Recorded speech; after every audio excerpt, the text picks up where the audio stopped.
తాకట్లో ఉన్న బంగారాన్ని విడిపించి ఆ రోజున మార్కెట్ ధర కట్టి మిగిలిన డబ్బును మీకు అందిస్తుంది కొమ్మూరి గోల్డ్.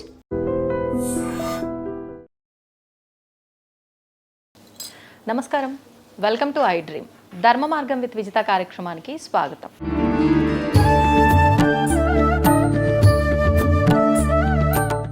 సనాతన ధర్మం నిజంగా మన సనాతన ధర్మం గురించి మనం ఎంతైనా మాట్లాడుకోవాలి, ఎంతైనా ప్రచారం చేయాలి. అయితే ప్రచారం చెయ్యాలి అనే ఆలోచన నిజంగా కొంతమందిలోనే ఉంటుంది. ఆ ఆలోచనతోటే ప్రస్తుతం నా ముందున్న ఈ ఇద్దరు వ్యక్తులు కూడా అతి చిన్న వయసులోనే సనాతన ధర్మ ప్రచారం చేయటమే కాకుండా సంస్కృత భాష, తెలుగు భాష ప్రచారం చేస్తూ దేశ విదేశాల్లో 2000కు పైగా ప్రసంగాలిస్తూ అంటే భారత, భాగవత, రామాయణ వీటికి సంబంధించిన విషయాలపై దేశ విదేశాల్లో 2000కు పైగా ప్రసంగాలు, దాదాపు 10 దేశాల్లో వీటికి సంబంధించిన ప్రచారాలు చేస్తూ వారు ఇప్పటికీ ఇవన్నీ కూడా ఎక్కడా వెనకడుగు వేయకుండా అలాగే ముందుకు తీసుకెళ్తూ ఉన్నారు. ధర్మ పరిరక్షణ కోసమై భగవంతుడు కొంతమందిని సృష్టిస్తారు, కొంతమంది రూపంలో ముందుకు తీసుకెళ్తారు అని అంటూ ఉంటారు కదా. నిజంగా వీళ్ళ రూపంలో కూడా అలాంటి ధర్మ పరిరక్షణ యాత్ర అనేది ఒకటి జరుగుతుందనే చెప్పాలి. అయితే వారితో మాట్లాడే ముందు అసలు నిజంగా వాళ్ళకు పరిచయం అక్కర్లేదనే చెప్పాలేమో. మనందరికీ సుపరిచితం వారు సాంస్క్రిట్ బ్రదర్స్గా. ప్రస్తుతం మనతో పాటు ఉన్నారు బ్రహ్మశ్రీ కొడవటిగంటి శ్రీనాథ్ శర్మ, కొడవటిగంటి మహాదేవ శర్మ గురువు గారు. ఇప్పుడు వారితో మాట్లాడి మరిన్ని విషయాలు తెలుసుకునే ప్రయత్నం చేద్దాం. ముఖ్యంగా మన పండుగలు మనకు ఎలాంటి విలువలు నేర్పిస్తున్నాయి, మన తల్లిదండ్రులని మనం విస్మరిస్తే అసలు నిజంగా ఏం జరుగుతుంది, అసలు ఎందుకు విస్మరిస్తున్నాము, మన మానవతా విలువలు, బంధాలు, బంధుత్వాలు ఏమైపోతున్నాయి, ఎందుకు ఇలా అవుతున్నాయి, ఇలాంటి విషయాలన్నీ కూడా వారితో మాట్లాడి సవివరంగా తెలుసుకునే ప్రయత్నం చేద్దాం. నమస్కారం గురువుగారు. నమస్కారం అండి. సత్యజ్ఞాన సుఖస్వరూపమమలం క్షీరాబ్ధి మధ్యస్థితం యోగారూఢమతి ప్రసన్నవదనం భూషా సహస్రోజ్వలం త్రియక్షం చక్రపినాకసాభయవరాన్ బిభ్రాణమచ్చచ్చవిం ఛత్రీభూత ఫణీంద్రమిందుధవళం లక్ష్మీ నృసింహం భజే. లక్ష్మీచారుకుచద్వంద్వ కుంకుమాంకిత వక్షసే నమో నృసింహనాథాయ సర్వమంగళమూర్తయే. ఉపాస్మహే నృసింహాఖ్యం బ్రహ్మవేదాంతగోచరం భూయోల్లాసిత సంసారచ్ఛేదహేతుం జగద్గురుం. గర్జంతం తర్జయంతం నిజభుజపటలం స్ఫోటయంతం హసంతం కృచ్యంతం తాపయంతం దివి భువి దితిజం క్షేపయంతం కిరణంతం ఛేదంతం తాడయంతం దశ దిశ సహితం సంహరంతం హరంతం వీక్షంతం ఘూర్ణయంతం కరనికరయుతం దివ్యసింహం నమామి. వామాంకస్థిత జానకీ పరిలసత్కోదండ దండంకరే చక్రం చోర్ధ్వకరేణ బాహుయుగళే శంఖం శరం దక్షిణే బిభ్రాణం జలజాతపత్రనయనం భద్రాద్రిమూర్ధ్నిస్థితం కేయూరాదివిభూషితం రఘుపతిం సౌమిత్రియుక్తం భజే. నమోస్తు రామాయ సలక్ష్మణాయ దేవ్యై చ తస్యై జనకాత్మజాయై నమోస్తు రుద్రేంద్రయమానిలేభ్యో నమోస్తు చంద్రార్కమరుద్గణేభ్యః. రామం రామానుజం సీతాం భరతం భరతానుజం సుగ్రీవం వాయుసూనుం చ ప్రణమామి పునః పునః.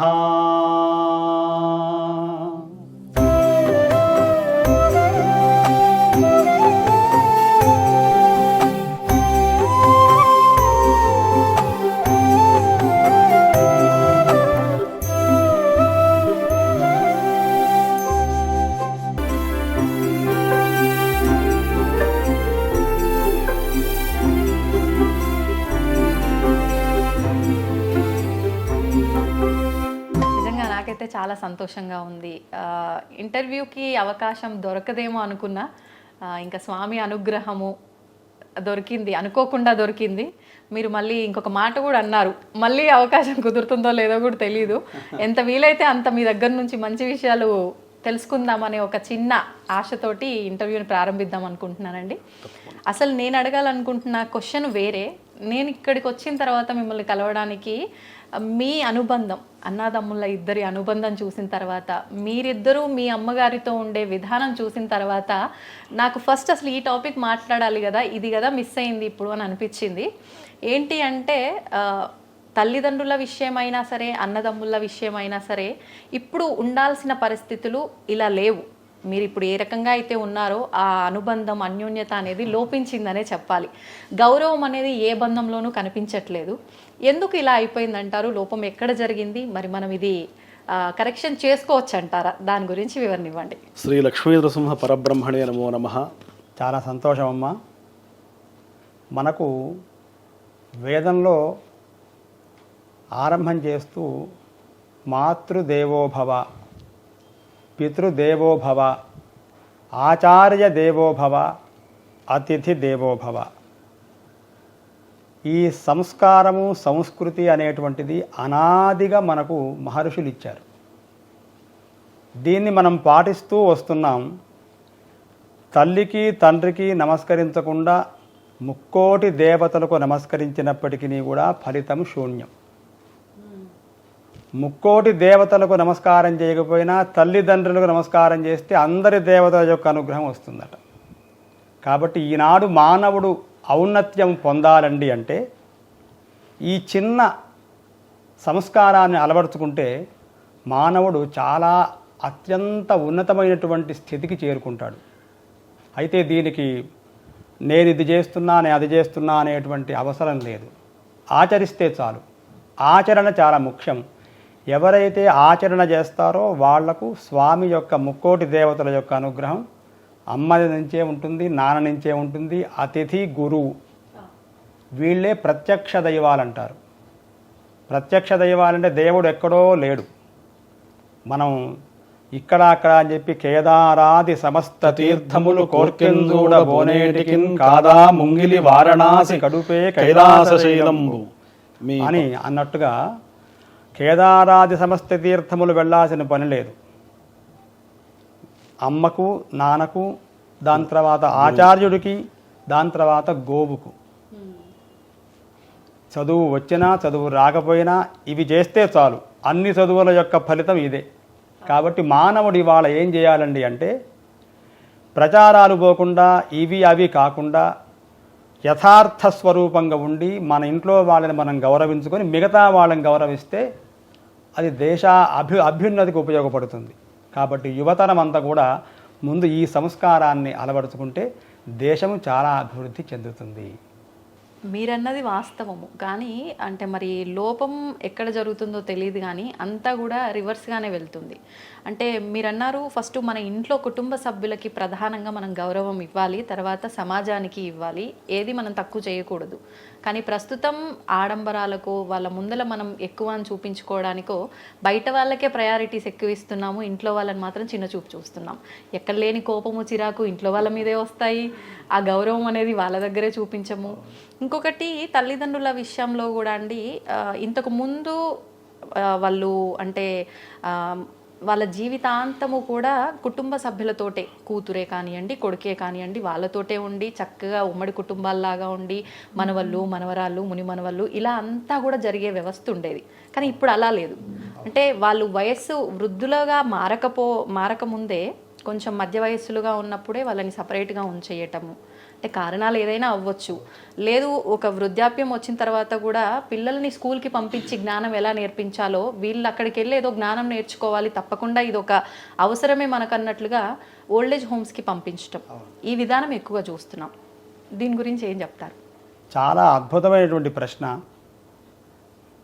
మనకు పూర్వకాలంలో ఈ సంస్కారం ఎందుకు లోపించింది అన్నటువంటి దానికి సూటిగా మనం సమాధానం చెప్పినట్లయితే, రామాయణం అనేటువంటిది మన జీవన పారాయణం. రామాయణం అనేది మన ఇంటింట రామాయణం అంటుంటారు లోకంలో. ఇంటింటా రామాయణం అంటే ఆ అర్థం వేరే, కానీ ప్రతి ఇంట్లో కూడా రాముడి యొక్క మాట లేకుండా ఉండేది కాదు. పండుగ అంటే ఉగాది నుంచి ఆరంభమై శ్రీరామనవమితోనే ఆరంభం అన్ని పండుగలు. అయితే రామాయణం అంటే రామాయణంలోనే భార్యతో ఎలా ఉండాలి, తమ్ముడితో ఎలా ఉండాలి, తండ్రితో ఎలా ఉండాలి, సోదరులతో ఎలా ఉండాలి, పరిపాలకులతో ఎలా ఉండాలి, గురువులతో ఎలా ఉండాలి, శిష్యుడుగా ఉన్నప్పుడు ఎట్లా ఉండాలి, అవన్నీ రాముడు చేసి చూపించాడు. ఇవాళ మనకు లోపం ఎందుకు వస్తుందండి అంటే విద్యా విధానం అని చెప్పి విజ్ఞానం అనేటువంటి వైపే వెళుతున్నాం, కానీ జ్ఞానం అనేటువంటి మార్గాన్ని వదిలిపెట్టాం. పూర్వం మనకు పెద్ద బాల శిక్ష అనేది ఉండేది. రామాయణం సంక్షేప రామాయణం చదివేవాళ్ళం. ప్రతి పండుగకు దేవాలయానికి ఖచ్చితంగా వెళ్ళేవాళ్ళం. అంటే ఇవాళ వెళ్ళట్లేదా అంటే ఇవాళ వెళుతున్నాం, కానీ వారు వీరు అని వెళుతున్నాం మనం, కానీ మనకుగా వెళ్ళట్లే. కాబట్టి ఈ ఆచార వ్యవహారాలు లోపించినాయి. రామాయణం అనేది పఠనం అనేది పోయింది, దూరమైంది. రామాయణం కానివ్వండి, భాగవతం కానివ్వండి, గ్రంథాలు కానివ్వండి, పురాణాలు కానివ్వండి, సంప్రదాయాలు కానివ్వండి, ఇవన్నీ మిగతా లౌకిక విద్యలతో మనం పాటుపడి పరిగెడుతూ ఈ ఆధ్యాత్మిక విద్యని మనం ఇవాళ మర్చిపోయినాం. కాబట్టి దీన్ని మనం జాగృతం చేయగలిగి మనం గనక సంస్కారవంతులమైనట్లయితే మళ్ళీ మన పూర్వ వైభవం, భారతదేశం యొక్క వైభవం అభ్యున్నతి దేనివల్ల అంటే దీనివల్లే. మిగతా దేశాలన్నీ కూడా ఇవాళ సంప్రదాయంగా ఉండేందుకు పాటుపడుతున్నాయి, తోడ్పడుతున్నాయి, సహకరిస్తున్నాయి, వాళ్ళు ప్రయత్నం చేస్తున్నారు. ఇక్కడి నుంచి వెళ్ళింది ఈ సంస్కారం అక్కడికి. అక్కడ ఉండేటువంటి పాశ్చాత్య సంస్కారం, దీన్ని వెస్ట్రన్ కల్చర్ అంటాం. ఈ వెస్ట్రన్ కల్చర్ ఏమో అక్కడి నుంచి ఇక్కడికి వచ్చింది. ఈ భారతీయ సనాతన సంస్కృతి సంప్రదాయాలన్నీ మిగతా దేశాల్లో అత్యద్భుతంగా వాళ్ళు పాటిస్తున్నారు. అందువల్ల అవి చాలా ఉన్నతంగా ఉన్నాయి. మనం ఇక్కడ పోవడానికి కారణం అది. కాబట్టి మళ్ళీ మనం సంస్కరింపబడాలండి అంటే రామాయణాన్ని, భాగవతాన్ని, భారతాన్ని అందరూ పఠించాలి. అందరికీ అందుట్లో ఉండేటువంటి ఎసెన్స్ తెలియాలి. తెలిసినప్పుడు వాళ్ళ యొక్క జీవన మార్గం అనేది మారుతుంది. అంత మాత్రం ఇదే మెయిన్ అదే మెయిన్ అని చెప్పలేము. రెండు ఉండాలి. కారుకు 4 చక్రాలు ఉన్నట్టుగా ధర్మ, అర్థ, కామ, మోక్షములనేటువంటి 4 చక్రాల మీద మానవుడి యొక్క జీవితం నడుస్తుంది. ఎందుట్లో ఏది ప్రధానం అంటే, ఏ టైర్ ప్రధానం అంటే చెప్పలేం మనం. అన్నీ ప్రధానమే. అన్నీ ఉంటేనే గమ్యం, గాడి ముందుకెళ్తుంది. కాబట్టి ఈ ధర్మార్థ కామ మోక్షాలని పురుషార్థములు అంటారు. ఇవి సంపాదించాలి. విద్య అనేది మనం సంపాదిస్తాము. లౌకికం జీవనానికి పొట్టకి సరిపోతుంది, కానీ జీవనానికి సరిపోదట. కాబట్టి జీవనం సరిపోవాలండి అంటే సంస్కారవంతం. వేదోఖిలం ధర్మమూలం. అన్ని ధర్మాలకు మూలం, ఆలవాలం వేదం. ఆ వేదాన్ని మనం రక్షించాలి, గోవుని కాపాడాలి, శాస్త్రాలని, సంప్రదాయాలని, చదువుకున్న వాళ్ళని గౌరవించడం అనేది చాలా ముఖ్యం ఈ రోజుల్లో. ఇవి లోపించినాయి. అందువల్ల ఇవి మళ్ళీ మనం సంస్కారం చేస్తే మళ్ళీ ఈ యొక్క వృక్షం అత్యద్భుతంగా మళ్ళీ పెరుగుతుంది, శాఖోపశాఖలుగా విస్తరిస్తుంది. ఇప్పుడు గురువుగారు మాట్లాడిన దాన్ని బట్టి నాకు ఒకటి అనిపించిందండి. అంటే ఇంటింటా రామాయణం అనేది మన జీవితంలో, అంటే దాంట్లో ఉన్న ఆ విలువలని ఏవైతే మనం తీసుకోవాలో పాజిటివిటీని తీసుకొని మన జీవితం ఒక మంచి మార్గంలో వెళ్ళటానికి మనం అది ఒక ఆదర్శంగా పెట్టుకొని ఆచరణలో పెట్టాలి. కానీ ఇప్పుడు మనం ఆధ్యాత్మికంగా వెళ్ళాలన్నా, ఇలా రామాయణ మహాభారతాలు అలవర్చుకొని ఆచరించాలన్నా, అంటే ఎన్నెన్నో వింటూ ఉన్నాము. సోషల్ మీడియా వచ్చిన తర్వాత మాట్లాడే వాళ్ళు ఎక్కువైపోయారు, వినేవాళ్ళు తక్కువైపోయారు. నేను ఎవరిని తప్పు పట్టడం లేదు. కాకపోతే ప్రతి ఒక్కరిలో ఒక క్వశ్చన్ మార్కు. అంటే ఇది ప్రతిదీ ఏది మొదలు పెట్టాలన్నా కూడా నియమాలు ఎక్కువగా పాటించాలి. ఈ నియమం పాటించకపోతే మళ్ళీ మాకు అదేదో దోషం అంటుకుంటుంది, దీనికన్నా మాకు నచ్చినట్టు మేము ఉంటే అయిపోతుంది కదా అనే ఒక విధానంలోకి వెళ్ళిపోయిన మనము మళ్ళీ వాటిని అలవర్చుకోవడం అంత ఈజీగా సాధ్యపడుతుందంటారా? రామో విగ్రహవాన్ ధర్మ, మీరు రాముడి గురించి చెప్పారు కాబట్టి ఈ ఆధునిక కాలంలో నియమాలు ఇవన్నీ కూడా పాటించాలి అని చెప్పి అనుకుంటున్నాం. అసలు ప్రాథమిక నియమం ఏమిటి? మానవుడికి నీతి నిజాయితీ కలిగి ఉండడం ప్రాథమిక నియమం. మీరు అవి పాటించారా, ఆ గుడికి వెళ్ళి ఇన్ని కొబ్బరికాయలు కొట్టారా, ఈ గుడికి వెళ్ళి ఇన్ని దీపారాధనలు చేశారా, కాదు. ఆకలి కొన్నవాడిని మీరు గుర్తించారా, ఎవరికైనా అన్నం పెట్టారా, ఎవరి హృదయాల్లో అయినా ఆనందాన్ని నింపితే అదే ఒక పవిత్రమైనటువంటి జ్యోతి. పవిత్రమైనటువంటి మనస్సే భగవంతుడి యొక్క నివాస స్థానం. పవిత్రమైనటువంటి చూపులే ఆ దివ్య జ్యోతులు. పవిత్రమైనటువంటి మాటలే వేదమంత్రాలు. పవిత్ర భావన అనేది ఇప్పుడు ప్రస్తుతం లోపించింది. అది మళ్ళీ వస్తుందా అని అంటున్నారు. తప్పకుండా వస్తుంది భారతదేశంలో. ఎందుకంటే ఇప్పుడు కొంత యువతలో ప్రారంభం అయింది మార్పు అనేది. చెప్పేవాళ్ళు చెబుతూ ఉన్నారు, కానీ దీన్ని ఆచరించేటువంటి వాళ్ళు కూడా పెరుగుతూ ఉన్నారు ప్రపంచవ్యాప్తంగా. అయితే భారతదేశంలో కొంత యువత ఇంకా ముందుకు రావాలి. వేరే దేశాల్లో చాలామంది యువతీ యువకులు సనాతనమైనటువంటి ఈ వేద సంస్కృతి, భారతీయ సంస్కృతి సంప్రదాయాల పట్ల చాలా ఆసక్తిని కలిగి కష్టమైనప్పటికీ దీన్ని ఆచరిస్తూ వాళ్ళ జీవితంలో చాలా ముందుకు వెళుతూ ఉన్నారు. ప్రవాస భారతీయులు కానివ్వండి, అక్కడ ఉన్నటువంటి వేరే దేశస్థులు కానివ్వండి, మళ్ళీ కొద్దిగా నడుం బిగిస్తే ఉన్నటువంటి గురువులు, చెప్పేటువంటి బోధకులు, ఉపదేశకులు ఎవరైతే ఉన్నారో సమాజాన్ని నడిపించేటువంటి వాళ్ళు, వీళ్ళందరూ గనక ఒక తాటి మీదకి వస్తే తప్పకుండా కొంత పూర్వ వైభవం అనేది భారతదేశంలో వస్తుంది. మొన్న అమెరికాలో గత సంవత్సరం గణపతి సచ్చిదానంద స్వామీజీ కొన్ని లక్ష మందితో అనుకుంటాను భగవద్గీత పారాయణం చేయించారు. ఇప్పుడు ఇటువంటి కార్యక్రమాలు చేయించడం ద్వారా హనుమాన్ చాలీసా కానివ్వండి, భగవద్గీత కానివ్వండి, రామాయణం కానివ్వండి, ఏదైనా సరే ఒక ఆదర్శమైనటువంటి జీవన విధానం కావాలి అంటే ప్రపంచం మొత్తం ఎటువైపు చూస్తుందండి అంటే అత్యంత ప్రాచీన గ్రంథాలైనటువంటి ఈ వేదాలు, శాస్త్రాల వైపే చూస్తున్నారు. రామాయణం అనేది ప్రపంచంలో అన్ని భాషల్లో తర్జుమా చేయబడినటువంటి గ్రంథం. పంచతంత్రంలో 5 ఉంటాయి మనకు. పంచతంత్రం అని చెప్పి విష్ణు శర్మ రచించినటువంటిది. అది ప్రపంచంలో హయ్యెస్ట్ పబ్లిష్డ్ అయినటువంటి పుస్తకం పంచతంత్రం అనేది. ఇవే కథలు మీకు ఏ నాగరికతలోకి వెళ్ళినా కనపడతాయి. ఇదే భారత భాగవత రామాయణంలో వృత్తాంతాలు, పురాణాల్లో ఉన్న వృత్తాంతాలు వేరే సంస్కృతుల్లో కూడా కనపడుతున్నాయి. కానీ మీరు ఒక్కసారి గూగుల్లో చూసినా, మీకు ఉన్నటువంటి నాలెడ్జ్ ప్రకారం చూసినా, ఏది అత్యంత ప్రాచీనమైనటువంటి సంస్కృతి గ్రంథం అంటే వేదం. ప్రాచీనమైనటువంటి గ్రంథాలు రామాయణం, భారతం, భాగవతం, అష్టాదశ పురాణాలు. వీటన్నిటిలో అన్ని సమస్యలకు పరిష్కారం ఉంది. అంత కాబట్టి మనం వాటిని అర్థం చేసుకోవాలి. యువత దాని మీద కొద్దిగా దృష్టి పెడితే భారతదేశంలో ఉన్నటువంటి యువత కూడా చాలా గొప్ప స్థాయిలో ఉంటారని చెప్పడంలో ఏమాత్రం కూడా సందేహం లేదు. అయితే ముఖ్యంగా గురుగారు, మనం ఆచరిస్తున్న ప్రతి విధానానికి కూడా వేదమే ప్రామాణికమేమో అనిపిస్తుంది. నిజంగా ఈ వేదం అనేది మరి ప్రామాణికమే అయినప్పటికీ అందరికీ అందుబాటులో ఉంటుందా? ఇది అందరూ ఆచరించదగిందేనా? అందరూ నేర్చుకోదగిందేనా? అంటే నేను ఇలా అంటున్నాను, తప్పుగా అనుకోవద్దు. కొన్ని వర్గాల వారికి మాత్రమే పరిమితమైందేమో వేదము అనే ఒక విషయం ఎక్కువగా మనకు ప్రస్తుతం కనబడుతోంది. దాని గురించి ఒక వివరణ ఇవ్వండి. వేదం అనేది ఎట్లా ఉపయోగపడుతుందంటే, అసలు వేదం అంటే డెఫినేషన్ విత్ జ్ఞానే అనేటువంటి ధాతువు నుండి వచ్చినటువంటి శబ్దం.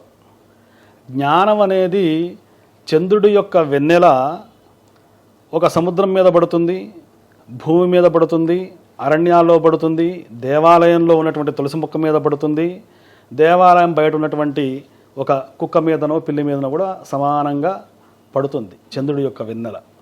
సూర్యుడి యొక్క కాంతి కూడా అందరికీ సమానమే, అన్ని ప్రదేశాల్లో పడుతుంది. ఒక సూర్యుండు సమస్త జీవులకు తాను ఒక్కొక్కడై తోచు పోలిక ఏ దేవుడు అని చెప్పి భీష్మ పితామహుడు భాగవతంలో శ్రీకృష్ణ స్తుతి చేస్తాడు. అలాగే శంకరాచార్యుల వారు ఆ చంద్రుడి యొక్క కాంతి తామర పుష్పం మీద ఎంత సమానంగా పడుతుందో, సరోవరంలో పడుతుందో, అక్కడ పక్కనున్న బురద మీద కూడా పడుతుంది కదా. ఇదందరూ అంగీకరించేటువంటి విషయమే కదా. కాబట్టి వేదం అనేది దాన్ని పఠించాలి అంటే దానికి చాలా నియమాలు, కొన్ని మార్గదర్శకాలు, ఒక గురుకులమైనటువంటి పద్ధతి అనేది ఉంది. కానీ వేదంలో అనేక విషయాలు ఉన్నాయి.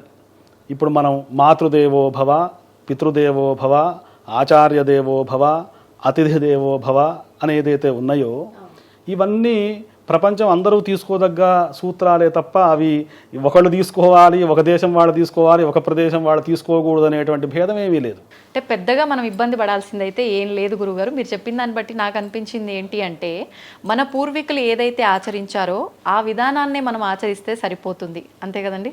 అంతే. పూర్వీకుల్ని మనం ఎప్పుడైతే వాళ్ళని మనం ఆదర్శంగా తీసుకుంటామో జీవనం చాలా సాఫీగా వెళుతుందండి. మీరు ఎప్పుడైతే కొత్త పంథాల్లో కొత్త పుంతలు దొక్కి వెళతారో అది ఎటువైపు వెళుతుందనేది ఎవరూ చెప్పలేరు. కాబట్టి మన పూర్వీకులు అనేటువంటి వాళ్ళు 100 సంవత్సరాలు బతికారు ఒక్కొక్కళ్ళు. ఇప్పుడు 100 సంవత్సరాల జీవనం ఎవరికీ లేదు. అసలు మానవుడి యొక్క జీవన ప్రమాణం 120 సంవత్సరాలు. మీకు వివాహంలో కానీ ఎక్కడైనా శతమానం భవతి శతాయుః పురుష అని చెప్పి వేస్తుంటారు, అక్షతలు వేస్తూ ఉంటారు పెద్దవాళ్ళు. మనం కాళ్ళకి మొక్కితే మనం నమస్కారం చేస్తే మనకు ఆశీర్వచనం చేస్తారు. మానవుడి యొక్క జీవన ప్రమాణం 120 సంవత్సరాలు. మీరు ఒకసారి, ఇది కలియుగం కదా, దీనికన్నా ముందు ద్వాపర యుగానికి వెళ్ళండి. అప్పుడు ఎట్లా వాళ్ళ లాంగ్ లైఫ్ ఉంది, వాళ్ళ యొక్క ఎత్తు ఎంత, హైట్ ఎంత, వెయిట్ ఎంత ఒకసారి మీరు చూడండి, భారతంలో చూస్తే తెలుస్తుంది. కాబట్టి ధర్మరాజు, అర్జునుడు వీళ్ళందరూ 30 ఏళ్ళు 40 ఏళ్ళప్పుడు యుద్ధాలు చేయలేదు. ధర్మరాజుకి 80 ఏళ్ళు మహాభారత యుద్ధం చేసినప్పుడు. కాబట్టి వీళ్ళంతా చాలా పెద్ద వయసులో ఉన్నటువంటి సమయంలో అంత దారుఢ్యంగా ఉన్నటువంటి వాళ్ళు యవనస్తులని కాదు, వాళ్ళు మధ్య వయసులో ఉన్నటువంటి వాళ్ళు. 120 ఏళ్ళు ఆయుష్ ఉంది కదా పూర్వయుగాల్లో. మన రామాయణం చూస్తే చాలా అద్భుతమైనటువంటి విషయాలు కనబడతాయి. కాబట్టి మన పూర్వీకులు ఏదైతే ఆచరించారో వాళ్ళు ప్రతిదీ పరిశోధన చేసి చెప్పారు. కాబట్టి ఇప్పుడు డాక్టర్లు చెప్పేది, మన వైద్యులు చెప్పేది, మన పూర్వీకులు, మన అమ్మ చెబుతుంది, మీకు కొంచెం కడుపులో సరిగ్గా లేదంటే కొద్దిగా పెరుగన్నం తింటే నీకు సరవుతుంది అని చెప్తుంది. ఇప్పుడు ఆమె ఏం డాక్టర్, ఏం చదువుకుంది? ఏమి చదువుకోలే. కానీ మీ శరీర తత్వాన్ని తల్లి కరెక్ట్గా పసిగట్టి చెప్పగలదు. జీవితాన్ని చదివారు, ప్రపంచాన్ని చదివారు వాళ్ళు పూర్వీకులు. కాబట్టి వాళ్ళ మార్గంలో మనం ముందుకు వెళితే అది చాలా ఇప్పుడున్నటువంటి యువతకు కూడా చాలా మంగళదాయకంగా, చాలా సుఖమైనటువంటి జీవన విధానంగా ఉంటుంది అని చెప్పి చెప్తున్నాను. గురుగారు, ఇందాక మీరు ఒక విషయం చెప్పారండి. అంటే స్టార్టింగ్లో అమ్మగారు గురించి మాట్లాడుకున్నప్పుడే మాతృదేవోభవ పితృదేవోభవ అని చెప్పి మీరు ఇంకొక విషయం కూడా చెప్పడం జరిగింది. ముక్కోటి దేవతలని నమస్కరించకపోయినప్పటికీ, అంటే నమస్కరించకూడదు అని కాదు, అంటే ముందుగా తల్లిదండ్రులని మనం గౌరవించి వాళ్ళ సేవ చేసుకుంటే గనక దేవతలు కూడా సంతోషిస్తారు, మనకు ఖచ్చితంగా ఫలితం ఉంటుంది అని చెప్పి దాని గురించి ఒక వివరణ ఇవ్వండి. తల్లిదండ్రులకు అంత ప్రియారిటీ ఎందుకంటే, అద్భుతమైనటువంటి ప్రశ్న అడిగారు. అంటే సమాజానికి ఈ ప్రశ్న చాలా ఉపకరిస్తుంది. ఇది అత్యవసరమైనటువంటి ప్రశ్న. ఈ భూమి మీదికి రావడానికి గల కారణం ఒక జీవుడు, అది స్త్రీనా పురుషుడా అనే తర్వాత ఒక జీవుడు రావడానికి ఎక్కడి నుంచి వస్తాడు? తల్లి గర్భము నుంచే రావాలి. అది శంకరాచార్యుడా, స్వామి వివేకానంద, రామకృష్ణ పరమహంసన, ఇంకెవరన్నా అబ్రహం లింకనా, జార్జ్ వాషింగ్టనా, ఎవరైనా కావచ్చు. భూమి మీదికి రావడానికి కారణం ఎవరండి అంటే తల్లి. ఈ తల్లి అనేటువంటి శబ్దాన్ని మాతృక అంటారు. మాతృక. ఈ మాతృక అనే శబ్దం నుంచే మదర్ అనేటువంటి శబ్దం వచ్చింది. పితృ అనేటువంటి శబ్దం నుంచే ఫాదర్ అనేటువంటి శబ్దం వచ్చింది. భ్రాతృ అనే శబ్దం నుంచే బ్రదర్ అని వచ్చింది. అంటే దాన్ని రూట్ అంటాం. మాతృ అంటే రూట్. అంటే మనం ఇవాళ మనలాగా ఉన్నామంటే కారణం రూట్ ఒకటి ఉంటుంది. ఆ రూటే తల్లి, మూలం. ఆ మూలం ఈ ప్రపంచంలో మనం రావడానికి కారణం ఎవరండి అంటే తల్లి. అయితే దీన్ని వేదంలో, భగవద్గీతలో చెప్పారు. అన్నాద్వై ప్రజా ప్రజాయంతే అని. అర్థం ఏమిటట అంటే, మరి మాతృగర్భంలో జీవుడు రావడానికి కారణమవుతే దానికి ఆలంబన ఏమిటి అంటే అన్నం. అన్నం అంటే కేవలంగా మనం అనుకునేటువంటి అన్నం కాదు. అన్నం అంటే ఏమిటట అంటే మన ఆంధ్రదేశంలో, మన తెలంగాణ ప్రాంతంలో అన్నం అంటే బియ్యంతో వండిందే అన్నం అని పదార్థం. అన్నం అనేది రకరకాలుగా ఉంది. మరాఠా వెళితే వాళ్ళకు రొట్టెలే అన్నం, గుజరాత్ వెళితే ఇంకొక అన్నం, ఆస్ట్రేలియా వెళితే వాళ్ళకి అన్నం వేరే, ఇది మానవుల అన్నం. మరి పాముకి అన్నం కప్ప, ఎలుక. సింహానికి అన్నం జింక. అది అన్నం వండుకొని తినడం అంటే బియ్యం కాదు కదా. అంటే జీవిని బట్టి ఆహారం ఉంది, అది దానికి అన్నం. కాబట్టి ఈ ప్రజోత్పత్తి అనేటువంటిది ఏదైతే ఉందో అది ఎలా ఏర్పడుతుందండి అంటే అన్నాన్ని బట్టి ఏర్పడుతుంది. అన్ని జంతువులకి వాటి యొక్క సంతానం అనేది ఉంది. కాబట్టి అన్నీ ఒకే అన్నం తినట్లేదే, రకరకాల అన్నాలు ఉన్నాయి. కాబట్టి జీవి ఏర్పడ గర్భస్థంలో ఉండడానికి ఏమిటా కారణం అంటే అన్నం. ఆ అన్నంలో ఉండేటువంటి సారం అంటే ఏ ఏ అన్నాలు ఉన్నాయో ఆయా అన్నాల ద్వారా ఆయా జీవికి అది ఏర్పడి దాని ద్వారా గర్భస్థంలో ఉండి శిశువు ఏర్పడుతున్నాడు 9 మాసాల్లో మానవుడికి. ఏనుగు యొక్క గర్భం అనేది దానికి ఉండేటువంటి కాలపరిమితి వేరు, గుర్రానికి ఉండే గర్భావాసం యొక్క సమయం వేరు, ఆవుకు ఉండే గర్భ సమయం వేరు, ఒక మేకకు ఉండే గర్భ సమయం వేరు. అయితే మిగతా వాటిల్లో తల్లి అనేటువంటి గుర్తించగలిగేటువంటి విజ్ఞానం ఒక్క మానవుడికి ఉంది.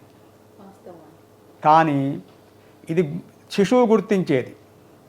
కానీ మాతృక అనేటువంటిది, మీరు ఒక కోడిని చూడండి, తన పిల్లల్ని తన రెక్కల కింద కాపాడుతూ గద్దకు ఎత్తుకోబోకుండా కాపాడుతుంటుంది. కానీ ఆ పుట్టినటువంటి చిన్న కోడి పిల్లకి తెలియదు నన్ను తల్లి కాపాడుతుందన్నది, కానీ కోడికే తెలుసు. అట్నే ఒక కుక్క ఈనిందనుకోండి, మీరు అక్కడికి వెళ్ళండి చూద్దాం, దగ్గర రాని ఇది కరుస్తుంది అమ్మటే. అంటే కారణం ఏమిటంటే మాతృక. శిశువు కుపుత్రో జాయేత క్వచిదపి కుమాతాన భవతి అని శంకర భగవత్పాదుల వారి వాక్యం ఇది. కుపుత్ర, చెడ్డ కొడుకు ఉండొచ్చేమో కానీ చెడ్డ తల్లి ఉండదయా ప్రపంచంలో ఎక్కడ కూడా. అందువల్ల ప్రేమను పోలిస్తే ఎట్లా పోలుస్తాం? తల్లి ప్రేమనే పోలుస్తాం. ఇంకా ఆ ప్రేమను మించినటువంటి ప్రేమ ఇంకోటి లేదట. కాబట్టి తల్లి ఎందుకు ముఖ్యమండి అంటే తల్లి ఎందుకే ముఖ్యం అంటే ప్రేమ అవ్యాజ కరుణామూర్తి అజ్ఞాన ధ్వాంత దీపిక. అవ్యాజం. 100 మంది కుమారులున్నా కూడా అందరి యందు ఒకే భావన కలిగి ఉంటుంది తల్లి. ఒక మంచి మాట చెప్పారు పెద్దవాళ్ళు, కుంటివానినైనా గుడ్డివానినైనా. మామూలుగా ఎవరన్నా కుంటివాడిని చూస్తే ఏమనుకుంటామండి? చి అనుకుంటాం మనం. ఒక ముక్కు వెంబడి చీమిడి గారుతున్నప్పుడు మిగతా వాళ్ళు ఆ వాడిని చూసి దగ్గరికి వెళ్ళగానే తల్లి ఏమంటుంది? ఎలా ఉన్నా వాడిని హత్తుకుంటుంది, ఆ చీమిడి ముక్కుని తీసేస్తుంది. తన పట్టు వస్త్రంతో పాటు ఆ పట్టు వస్త్రం పాడైనా పర్వాలేదు కానీ మా అబ్బాయి బాగుండాలి అనుకుంటుంది కదా తల్లి. కాబట్టి తల్లి ప్రేమను మించినటువంటి ప్రేమ ఎంత 100 మంది కొడుకులున్నా కూడా 100 మంది మీద ఒకే రకమైనటువంటి ప్రేమ. కుంటివానైనా గుడ్డివానైనా ఒకే యందు ప్రేమ కలిగి ఉంటుంది తల్లి. అందువల్ల శాస్త్రాల్లో మొట్టమొదటి అభివందనం ఎవరికండి అంటే మాతృదేవోభవ. కాబట్టి ఈనాడు మనం ఎన్ని అడుగులు వేసినప్పటికీ కూడా మొదటి అడుగు మనతో వేయించింది ఎవరండి? అమ్మ. ఎవరిని పరిచయం చేయాలంటే అమ్మ. కాబట్టి ఇది మనం తెలుసుకోకుండా నేను వేదం వల్లించాను, వేదం వల్లించి మనం ఇక్కడ ఇది చేయలే అనుకోండి, అమ్మకి నమస్కారం చేయలే అనుకోండి, వేదం ఏమి ప్రయోజనం? రామాయణం నాకు మొత్తం నేను పిహెచ్డి రామాయణం, ఇంట్లో మీరేం మాట్లాడట్లే, ఇంట్లో ఎవరిని గౌరవించట్లే, అప్పుడు రామాయణం పిహెచ్డి దేనికి? ఆ సర్టిఫికెట్ ఇట్లా అవతల పడేయచ్చు. అంటే దీన్ని బట్టి ఎక్కువగా ప్రయారిటీ తల్లిదండ్రులకే ఇస్తున్నారు, మాతా పితరులకే ఇస్తున్నారు. ఎందుకు అంత ప్రయారిటీ? దాని గురించి వివరించండి. కాబట్టి ఇంట్లో మనం భగవద్గీతలో అంటాడు, ఉద్ధరేతు ఆత్మనా ఆత్మానం. ఒక నదిలో కొట్టుకోబోతున్నాడు అనుకోండి, వాళ్ళని కాపాడాలంటే నువ్వు కాపాడగలిగేవాడు ముందు గట్టిగా నిలబడి ఉండాలి. వీడు కూడా కొట్టుకోపోతే వాడిని రక్షించబోయి వీడు పడ్డాడు అనుకో నీళ్ళలో. కాబట్టి వీడు గట్టిగా నిలబడాలి. కాపాడేవాడు గట్టిగా ఉండాలి, పైకి తీసేవాడు గట్టిగా నిలబడాలి. వీడు గట్టిగా ఉన్నాడో లాగాలి పైకి. ఇది ఈనాడు మనం నేర్చుకోవాలి, ఆలంబన చేయాలి, అభ్యాసం చేయాలి. అనగా ననగా రాగం అతిశయిల్లుచునుండు, తినగ తినగ వేము తీయనుండు. తీయగుంటుందా వేమంటే ఉండదండి అనేవాళ్ళే ఎక్కువ, కానీ తిని చూడండి. వేపాకు కూడా రోజు తింటే మీరు 10 రోజుల తర్వాత ఇది పెద్ద కష్టమేం లేదండి, తినేయచ్చు. ఓపిక అంటే ముందు అభ్యాసం చేయాలి కదా. అంటే ఓపిక మీరు చాలా బాగా అడిగారు. ఇవాళ సమాజంలో మిస్ అవుతుంది ఓపిక, పేషెన్స్ అంటాం దీన్ని మనం. ఈ పేషెన్స్ అనేటువంటిది మానవుల్లో ఈనాడు అందరిలో లోపం.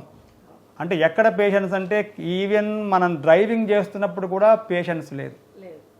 అక్కడ సిగ్నల్ పడిందంటే రెడ్ సిగ్నల్ పై గ్రీన్ సిగ్నల్ వస్తే వెనకాల హారన్ కుమ్మని కొడుతుంటాడు. అంటే ఎక్కడ ఎవరికి ఓపికలు లేవు. మేము ఇక్కడే అనుకుంటామండి, అమెరికాలో కూడా ఇదే సిచ్యువేషన్. ట్రాఫిక్ అక్కడ గనక సిగ్నల్ పడితే వెనకాల ఎప్పుడు హారన్ కొట్టరు. అమెరికాలో హారన్ నిషిద్ధం. కానీ ఆ సమయంలో మటుకు మనం ఒక్కసారి ఆ సిగ్నల్ ఇట్లా అటు చూసామంటే చాలు, వాడు వెంబటే పెద్ద హారన్ కొడతాడు వెనకాల నుంచి. అంటే ఓపిక ఎవరికి లేదు. కాబట్టి మనం అలవర్చుకోవాల్సింది నిలుపు, నిదానం, పెద్దల మాట సద్ది మూట అనేటువంటిది. ఇవాళ సద్దన్నం ఎవరు తింటున్నారంటే మళ్ళీ వెనక్కే వస్తుంది కాలం. సద్దన్నమే తినాలండి, ఆ గంజి పోసుకుని అన్నమే తినాలండి అని మళ్ళీ వెనక్కి వస్తున్నాయి కాలం. చింతకాయ పచ్చడి తినాలంటున్నారు, తింటే మంచిది అంటున్నారు మళ్ళీ వైద్యం. కాబట్టి ఎక్కడుందండి అంటే మన సంప్రదాయమే అన్నిటికీ ఆలవాలం. ఇప్పుడు మీరన్నట్లు ప్రతిదీ ఆల్రెడీ మన వేదంలో, మన సనాతన ధర్మంలో వివరించడం జరిగింది. అయినప్పటికీ ఇప్పుడు మీరు అన్నట్టు ఆరోగ్య సమస్య వచ్చి డాక్టర్ చెప్తే పాటిస్తున్నాము, లేదు అంటే సైన్స్ అని చెప్పి శాస్త్రవేత్తలు చెప్తే వింటున్నాము, నమ్ముతున్నాము, ఆచరిస్తున్నాము. అంటే ఎక్కడ ఇదంతా తేడా జరిగిందంటారు? లోపం ఎక్కడుందంటారు? దాని గురించి వివరించండి. కారణం ఏంటంటే అండి, వేదంలో, శాస్త్రాల్లో, పురాణాల్లో అన్నింటిలో ఏం చెప్పారంటే చాలా సూక్ష్మమైన విషయం చెప్పారు. యుక్తాహార విహారస్య, యుక్త చేష్ట. మీకు ఆరోగ్యం, అందరికీ ఆరోగ్యం కావాలి కదా, అందరికీ డబ్బు కావాలి, అందరికీ ఆరోగ్యం కావాలి, అందరూ ఆనందంగా ఉండాలి. ఇవి ఎవరైనా కోరుకునేటువంటివి, అందరికీ సహజంగా కావలసినవి ఇవే. అయితే ఇవి అనుకుంటాడు తప్ప దీనికి ప్రయత్నం చేయడు. ఆరోగ్యం కావాలి, ఆరోగ్యంగా ఉండాలంటే ఏం చేయాలి? అనవసరం. ఆనందంగా ఉండాలి, ఆనందంగా ఉండాలంటే ఏం చేయాలి? అవి వదిలిపెట్టి ఆనందమే కావాలంటాడు. అప్పుడు ఎట్లా సాధ్యమవుతుంది? ఒక పరీక్ష మనం ఉత్తీర్ణత పాస్ కావాలంటే బోర్డ్ ఎగ్జామ్ అని ఒక సంవత్సరానికి ఒక ఎగ్జామ్ ఉంటుంది. మీరు క్వార్టర్లీ ఎగ్జామ్స్ అని, హాఫ్ ఇయర్లీ ఎగ్జామ్స్ అని, ప్రీ ఫైనల్స్ అని, దాని తర్వాత యూనిట్ టెస్టులు అని కొన్ని ఉంటాయి. ఇట్లా అవన్నీ వాడు పాస్ కావాలి కదా. నేను ఏకాఏకి నేరుగా నేను ఇయర్లీ ఎగ్జామ్ రాస్తా అంటే రాయనిస్తారా? ముందు ఇవన్నీ పాస్ కావాలి కదా. అట్లా ఈ సంవత్సరం 7వ తరగతి పాస్ అయితే వచ్చే సంవత్సరం 8వ తరగతి, ఆ తర్వాత 9వ తరగతి, అట్లా అట్లా మనం అంచెలంచెలుగా పైకెక్కుతాం. అట్లా వేదంలో కూడా ఆరోగ్యం కావాలంటే ఏమిటి, ఐశ్వర్యం కావాలంటే ఏమిటి, ఆనందం కావాలంటే ఏమిటి, ఇల్లు కావాలంటే ఏం చేయాలి, వాకిలి కావాలంటే ఏం చేయాలి, సంతానం కలగాలంటే ఏం చేయాలి, అన్ని వేదం చెప్పింది. అయితే మీరు ఇందాక మొట్టమొదట ఆరంభంలో చక్కని ప్రశ్న అడిగారు, ఈ వేదం కొందరికే పరిమితమా అందరికా అని. వేదానికి అందరికీ అది సౌలభ్యంగానే ఉంది.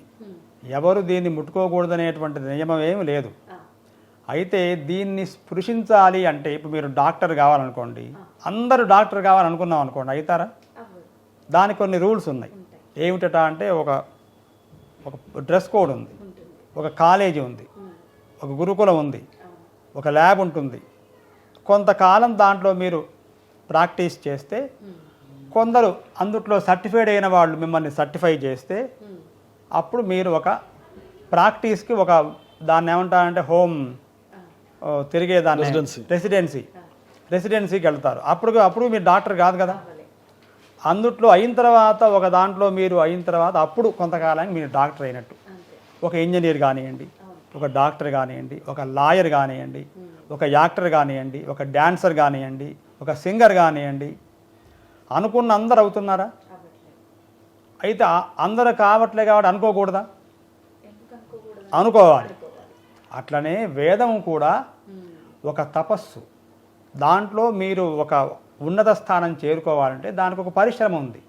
అందరూ దాన్ని అవలంబించవచ్చు. మీరు అందుట్లో ఆ మార్గంలో వెళ్ళాలనుకుంటే దాని మార్గాలు ఉన్నాయి. అందరూ డాక్టర్ కావచ్చు, అందరూ లాయర్ కావచ్చు, అందరూ యాక్టర్ కావచ్చు. కానీ అది కావాలనుకొని దాని మీద తపన ఉండి దానికి ఉండేటువంటి నియమాలు మీరు పాటించుకుంటూ వెళితే అందరిది. ఇది వీళ్ళకే అనే అట్లా నియమమేం లేదు, అందరిది. ఇది అందరు నేర్చుకోవచ్చు. ఆ నియమాలు పాటించుకుంటూ మీరు పైకి వెళితే ఇది వస్తుంది. అయితే ఈ వేదంలో ఏం చెప్పారండి? వేదమే ఎందుకు అంటే వేదము శాస్త్రాల్లో ఆరోగ్య నియమాలు బోర్డు చెప్పారు. ఆరోగ్యం కావాలండి అంటే బేసిక్ రూల్ ఏంటి అంటే సూర్యుడి యొక్క అనుగ్రహం ఉండాలట. ఇవాళ మనం సన్ బాత్ అంటున్నాం. మన వాళ్ళు కొన్ని చోట్ల మట్టి రాసుకొని దాన్ని మడ్ బాత్ అంటున్నాం. దీన్ని మృత్తికా స్నానం అన్నారు సింపుల్గా మన వాళ్ళు. దాని వేదంలో ఏం చెప్పారంటే మృత్తికే హనమే పాపం యన్మయా దుష్కృతం కృతం మృత్తికే బ్రహ్మదత్తాసి కాశ్యపేనాభిమంత్రిత. మృత్తిక అంటే ఏ మట్టి రాసుకోవాలి అనేది వాళ్ళు ఎక్స్పెరిమెంట్స్ చేసి ఒక మంచి మట్టి, మన మామూలు మట్టి కాదు. అయితే ఎట్లాంటి మట్టి రాసుకోవాలి, ఎక్కడ మట్టి రాసుకోవాలి, ఏ సమయంలో రాసుకోవాలి, ఎక్కడ రాసుకోవాలి, అది మనం గుర్తించాలి. అది శాస్త్రం చెప్పింది. కాబట్టి ఇవన్నీ చిన్న చిన్న విషయాలు, పళ్ళు తోముకోవడం దగ్గర నుంచి స్నానం చేయడం దగ్గర నుంచి దువ్వుకోవడం వరకు, వస్త్రాన్ని ఎలా వేసుకోవాలి అన్నీ కూడా మనకు శాస్త్రం విహించింది. అంటే చెప్పింది శాస్త్రం. అయితే ఇవాళ శాస్త్రాన్ని మనం వదిలేసి ఈ శాస్త్రంలో ఉన్న విషయాల్ని వాళ్ళు మాడిఫై చేసి మిగతా ఖండాంతర వాసులు అత్యద్భుతంగా వాళ్ళు వస్త్రధారణ మీరు చూడండి, వాళ్ళు దువ్వుకోవడం చూడండి. కొన్ని మీరు వెస్టర్న్ సినిమాలు చూస్తే చాలా అద్భుతంగా వాళ్ళు చాలా డ్రెస్అప్ అయ్యి వాళ్ళు పార్టీ కానీ చాలా అద్భుతంగా వెళతారు, మనలాగా వెళ్ళరు. ఇదంతా ఎక్కడి నుంచి అంటే మన సంస్కృతి సంప్రదాయాల నుంచి వాళ్ళు గ్రహించి వాళ్ళు పాటిస్తున్నారు. మనం ఇవాళ వదిలేసాం. కాబట్టి మనకు ఆరోగ్యము ఉండదు, ఆనందము ఉండదు, ఐశ్వర్యము ఉండదు. ఇవి నిలవాలంటే మళ్ళీ మనం దాన్ని అవలంబించాలి, మళ్ళీ వెనక్కి వెళ్ళాలి. అప్పుడే మనం మళ్ళీ ఐశ్వర్యం, నిజమైన ఐశ్వర్యం ఏమిటట అంటే డబ్బులే ఐశ్వర్యం కాదండి. మాట్లాడగలిగేటువంటి నోరారంగా మాట్లాడగలగటం ఒక ఐశ్వర్యం. ఏ వస్తువు చూస్తే ఆ వస్తువు నాకు కావాలి అనుకోకుండా ఉండటం మంచి కళ్ళు, అది ఐశ్వర్యం. ఏదైనా కావాలంటే ఇట్లా చేత్తో ఇవ్వటం, అది ఐశ్వర్యం. డబ్బే ఐశ్వర్యం కాదు, మంచి మాట, సందర్భానికి ఏమి మీకు ఉపయోగపడుతుంది అది ఇవ్వగలిగితే అది ఐశ్వర్యం. ఐశ్వర్యం అంటే ఈశ్వరుడు అంటే ఐశ్వర్యం ఈశ్వరాదిచ్చేత్ అది వాక్యం. ఐశ్వర్యం కావాలంటే ఐశ్వర్యం అందరూ అనుకుంటారు కేవలం డబ్బే అని. డబ్బే కాదండి, ఐశ్వర్యములు 8 రకాలు, అష్ట ఐశ్వర్యములు అంటారు. అందుట్లో ఒక ఐశ్వర్యం డబ్బు, మిగతా 7 వేరే ఉన్నాయి. ఆ 7 ఏమిటంటే ఇవి: అడిగింది ఇవ్వటం, మంచిగా వినటం, మంచి భావన మనస్సు కలిగి ఉండాలి, అంతా నాకే కావాలనుకోకుండా ఉండటం, అందరూ మనవాళ్లే అని కోరుకోవడం, ఇవన్నీ ఆ సౌమనస్యం. మంచి కళ్ళు ఉండాలి, ఏది పడితే అది ఒక దుర్భావన కళ్ళుతో చూడకూడదు. మంచిని మాత్రమే వినాలి, చెడుని వదిలేసేయండి, మంచిని చూడండి.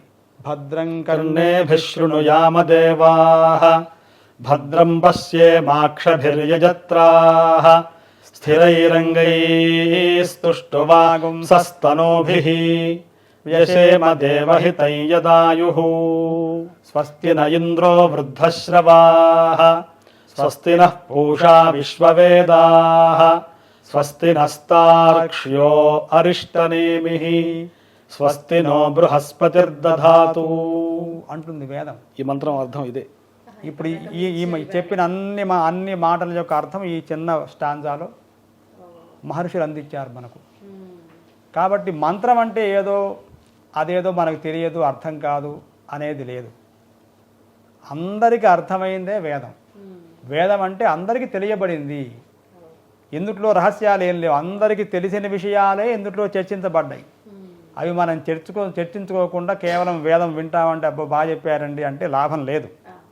కాబట్టి వేదంలో అన్ని జీవన విధానాలు ఎలా ఉండాలి, ఆరోగ్యం ఎలా సంపాదించాలి, ఆనందం ఎలా సంపాదించగలగాలి, మోక్షాన్ని ఎలా పొందాలి, ఈ జీవలోకంలోకి ఎందుకు వచ్చాం, ఇక్కడ ఎందుకున్నాం, మళ్ళీ ఎక్కడికి వెళుతున్నాం మనం అనేటువంటి ఎరుక చెప్పేదే వేదం. వేదం అంటే ఎరుక. మనం తెలుసుగా, మనం ఎరుకల సా అని అంటుంటాం. మనం వాళ్ళు ఏం చెప్తారు, మీటుకుంటూ మనకు భవిష్యత్తు చెప్తారు. ఎరుక అంటే చెప్పేటువంటిది. కాబట్టి ఎరుక అంటే మనకు చెప్పేటువంటిది, అదే ఎరుక, అదే వేదం. మీరు చెప్పిన దాన్ని బట్టి అంటే తల్లి గర్భంలో ఉన్నంత వరకు కూడా మనకు అన్నీ గుర్తుంటాయి. అంటే గత జన్మవి కావచ్చు, దేవుడితో మనం ఆ ఇంట్రడక్షను ఇవన్నీ కూడా ఉంటాయి. కానీ ఒక్కసారి ఆ గర్భం నుంచి మనం బయటకు వచ్చిన తర్వాత ఈ మాయలో పడి అంతా మర్చిపోతున్నాము అని చెప్పన్నారు. ఒకసారి దాని గురించి వివరణ ఇవ్వండి. అంటే ఎందుకు ఇలా అవుతుంది అనే దాని గురించి. తప్పకుండా పొందుతాం, అందులో ఏమాత్రం సందేహం లేదు. అయితే మీరు చెప్పినట్టు తల్లి గర్భంలో జీవుడు ప్రవేశించిన దగ్గర నుండి అప్పుడు భగవంతుని కోరుకుంటాడు, మళ్ళా ఎందుకు ఈ గర్భంలో వేసావయ్యా. ఇదంతా భాగవతంలో ఉన్నటువంటి కథ, నేను కొత్తగా చెప్తున్నటువంటి ఊహించిన కథ కాదు. గర్భస్థుడైనటువంటి జీవుడు భగవంతుడిని ఎట్లా స్తోత్రం చేస్తాడు అని చెప్పి భాగవతంలో 3వ స్కంధంలో ఉంది. ఒక అద్భుతమైనటువంటి విషయం మీరు చెప్పినటువంటి. గర్భంలో ఉన్నటువంటి భగవంతుడు, గర్భంలో ఉన్నటువంటి శిశువు భగవంతుని స్తోత్రం చేస్తాడు. ఏమని స్తోత్రం చేస్తాడో తెలుసా? ఇప్పటికే చాలా జన్మలు ఎత్తాను, మళ్ళా మరణించాను, మళ్ళీ ఇప్పుడు మళ్ళీ గర్భావాసంలో పడ్డాను. అయితే మళ్ళీ ఎందుకు నన్ను మళ్ళీ ఇందులోకి పునరపి జననం పునరపి మరణం పునరపి జనని జఠరే శయనం ఇహ సంసారే బహుదుస్తారే కృపయాపారే పాహి మురారే అని చెప్పి ఆయన ప్రార్థించి చివరికి ఎట్నోట్ల వాడు పడ్డాడు. తల్లి గర్భంలో ఉండేటువంటి ఆ క్లిష్టత, క్లేశము అవన్నీ కూడా నేను చెప్పాల్సిన అవసరం లేదు. మళ్ళా వీడు భూమి మీద పడతాడు. భూమి మీద పడంగానే కూడా భగవంతుడు అప్పటి కడుపులో ఉన్నంత వరకు భగవంతుడు మాట్లాడుతుంటాడు ఆయనతో. ఈయన మొర ఆయన ఆలకిస్తూ ఉంటాడు. ఎందుకంటే మీరు ఎవరినడినా చెప్తారు, పసిపిల్లల్ని దైవస్వరూపాలుగా మనం భావిస్తాం కదా. పసిపిల్లలకి వాళ్ళకి కల్మషం అనేది ఉండదు, అబద్ధం అనేది ఉండదు. వాళ్ళు ఒకసారి నవ్వుతారు, మనందరం సీరియస్గా ఉంటే పిల్లలు నవ్వుతారు, మనందరం నవ్వుతుంటే వాళ్ళు ఏడుస్తుంటారు. వాళ్ళకి ఈ లోకం యొక్క సంబంధమైనటువంటి విషయాలు ఏవి పట్టవు. వాళ్ళ లోకమే. వాళ్ళు భగవంతుడు వాళ్ళతో కొంతకాలం వరకు మాట్లాడుతూ ఉంటాడు కదా. అది దాని మీద చాలామంది కవులు, కావ్యాలు, చాలా దీని మీద విషయాలు చాలా ఉన్నాయి. భగవంతుడు వాళ్ళు కొడుతుంటారు పిల్లలు. ఎందుకు కొట్టేవరా అంటే దానికి అర్థం ఏం లేదు. వాడితో భగవంతుడు ఏదో సంభాషణ చేస్తున్నాడు. పోయిన జన్మలో ఏదో చేశానో ఆయన లీలలను వీడేదో చెబుతున్నాడనో ఆయన చెబితే వీడు వినడము. అది ఏ అర్ధరాత్రి 12 ఊగొడతాడు వాడు మనం నిద్రపోయినప్పుడు. మన సమయాలు పిల్లల సమయాలు వేరు కదా, వాళ్ళకి ఇట్లే ఉండదు. ఒక చిన్న విఘాతం కలిగిస్తున్నాను. దీని మీద చమత్కారం ఉంది ఒకటి. శ్రీకృష్ణ లీలామృతం అని ఒక లీలామృతం ఉంది. శిశువైనటువంటి గోపాలకృష్ణుడు నిద్రపుచ్చడానికి వాళ్ళమ్మ జోగొడుతుందట. ఏమని జోగొడుతున్నాడంటే, నాయన ఒకప్పుడు రాముడు అనేటువంటి వాడు ఉన్నాడు అనగానే ఈయన గోపాలకృష్ణుడు అన్నాడట. రాముడు ఉన్నాడా అంటే ఉన్నాడు అని అంటుంది, అందట. సరే రాముడు పెరిగాడు, పెద్దగైతున్నాడు, పెళ్ళయింది అని చెప్పిందట. అనగానే మళ్ళీ గోపాలకృష్ణుడు చిచ్చ కొడతాం కదా, అంటే ఇట్లా ఈ పీత కొడుతుంటాం, మళ్ళీ ఆయన అన్నాడట. నిద్రపోతున్నాడు. మళ్ళీ కథ ఆపింది. మళ్ళీ ఏం చెప్పట్లేదు, పై కళ్ళు తెరిచి చూస్తున్నాడట. అంటే ఆయన పెళ్ళి అయిందిరా నాయన, వనవాసానికి వెళ్ళాడు, వాళ్ళ నాన్నగారు చెప్పారు, వనవాసానికి వెళ్ళిపోయినాడు అంటే అన్నాడట. సరే బాగానే ఉంది. ఇంకాస్త ముందుకు వెళ్ళింది. వాళ్ళ భార్యని ఒక రావణాసురుని ఎత్తుకోపోయినాడు అన్నాడు. అనగానే గట్టిగా అరిచాడట. ఆ గట్టిగా అరిచి ఆయన గోపాలకృష్ణుడు ఏమంటున్నాడట అంటే, లక్ష్మణ ధనుస్సు అందుకో అన్నాడట.